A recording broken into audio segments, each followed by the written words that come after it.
মাঝে মাঝে মনে হয় এই ভূখণ্ডের মানুষের ভাগ্যই যেন সুরক্ষার দোরগোড়ায় বাধা দিয়ে বসে। প্রতিবেশী দেশগুলোর শান্তি না থাকলে শান্তি কেবল স্বপ্নই থেকে যায়। আজ আমরা দেখছি সেই নির্ভরতাকে, যেখানে ইরান আর ইরাক দুটো ভাইয়ের মতো মিলে আসছে একটা নিরাপত্তা চুক্তিতে, যা শুধু তাদের নয়, পুরো অঞ্চলের জন্য এক নতুন আলো দেখতে পারে। ইরানের সর্বোচ্চ নিরাপত্তা সংক্রান্ত কর্মকর্তা আলী লারিজানি সম্প্রতি ঘোষণা করেছেন, ইরান ও ইরাকের মধ্যে একটি নিরাপত্তা চুক্তির খসড়া প্রস্তুত রয়েছে এবং শীঘ্রই এটি স্বাক্ষরিত হবে। এই চুক্তি শুধু দুই দেশের মধ্যে সীমাবদ্ধ থাকবে না, বরং এটি মধ্যপ্রাচ্যের রাজনৈতিক ও সামরিক স্থিতিশীলতায় একটি গুরুত্বপূর্ণ পদক্ষেপ হতে চলেছে।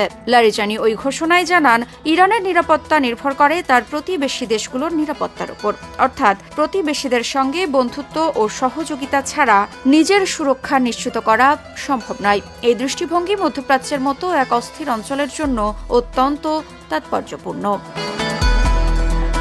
ইরাকের সঙ্গে সম্পর্ক উন্নত করতে ইরান বিশেষ গুরুত্ব দিচ্ছে। বিশেষ করে আরবের বৃহত্তম ধর্মীয় তীর্থযাত্রা আরবাইনের সময় দুই দেশের মধ্যে সহযোগিতার প্রশংসা করেছেন লারিজানি। তিনি ইরাক সরকারের প্রতি কৃতজ্ঞতা প্রকাশ করেছেন, যারা এই সময় তীর্থযাত্রীদের জন্য বিভিন্ন সুবিধা দিয়েছে। এছাড়া লেবাননকে মধ্যপ্রাচ্যের একটি গুরুত্বপূর্ণ দেশ হিসেবে চিহ্নিত করে তিনি উল্লেখ করেন যে দেশটি ইরানের সঙ্গে সাংস্কৃতিক ও রাজনৈতিক বন্ধনে আবদ্ধ। লেবাননের স্বাধীনতা ও জাতীয় ঐক্য বজায় রাখতে এবং বাণিজ্যিক ও নিরাপত্তা ক্ষেত্রে সহযোগিতা বৃদ্ধির জন্য ইরান সেখানে গুরুত্বপূর্ণ আলোচনা করতে যাচ্ছে। ইরান ও লেবাননের উভয় দেশই ইসরায়েলি জঙ্গি রাষ্ট্রের সঙ্গে বিরোধপূর্ণ ইতিহাস রাখে। তাই এই সমঝোতা ও সহযোগিতা মধ্যপ্রাচ্যে স্থিতিশীলতার দিকে একটি গঠনমূলক পদক্ষেপ হিসেবে বিবেচিত হবে।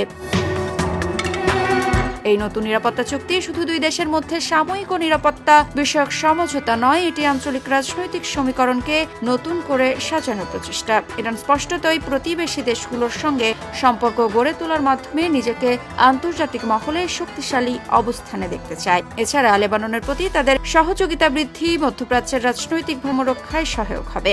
এই ধরনের সহযোগিতা ইসরায়েলের প্রভাব সীমিত করার পাশাপাশি সিরিয়া, ইরাক ও ইয়েমেনের মতো সংঘর্ষপ্রবণ অঞ্চলে স্থিতিশীলতা আনার আশাবাদ জাগায়। মৃত্তিকা সিনহা বিশ্বাস, নিউজ 24।